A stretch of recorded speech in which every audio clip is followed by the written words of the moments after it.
pictures and videos became #1 part of our life. It preserves and stores events of experiences, giving us joyful and unforgettable memories.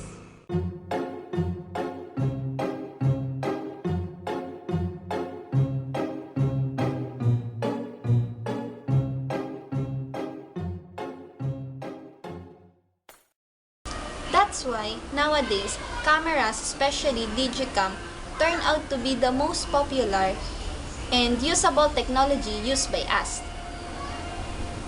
However, different brands of camera with different features evolved. The question is, what brand is the most user-friendly, having a good features with an affordable price? Yellow model chick, yellow bottle sipping, yellow Lamborghini, yellow top missing. Yup, that stuff looked like a toupee. I get what you get in 10 years, in 2 days. The Nikon Coolpix S3000 is the cheapest and the simpler, weighing just 116 grams, and the largest camera in the market. When viewing the S3000 front, see the flash, the AF assist lamp, and the built-in microphone. The front is dominated by the lens, which fully retracted into the body when powered off, while extends about an inch when powered up. Yan.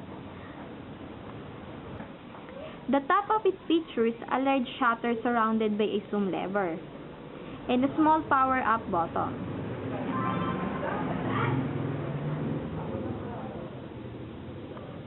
On the back of the camera, we find the 2.1-inch and 230K dot screen, a plus and charge lamp, and the 4 buttons, the shooting, playback, menu, and delete, and a traditional 4-way navigation pad.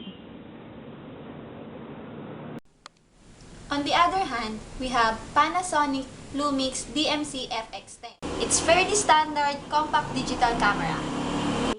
It has 6 megapixel and 3 times optical zoom lens. All the camera's controls are placed on the right side of the body, making one-handed shooting easy. Outside the usual white balance, sensitivity, image size, and color mode, there aren't many choices in FX10's easy-to-navigate menus. And healthy arrays of 21 scene modes help tackles specific shooting situations such as portrait,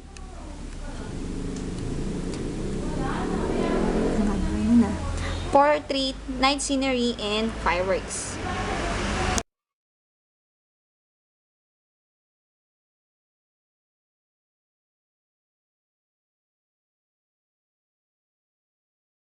In use, the S3000 proved to be adequately responsive for its class. Startup was pretty fast compared to Panasonic Lumix DMC FX10. Though manufacturers of Panasonic Lumix did what most manufacturers do, making the lens wider and longer, keeping the body size the same as packing a ton of pictures. Lumix is nothing to Nikon.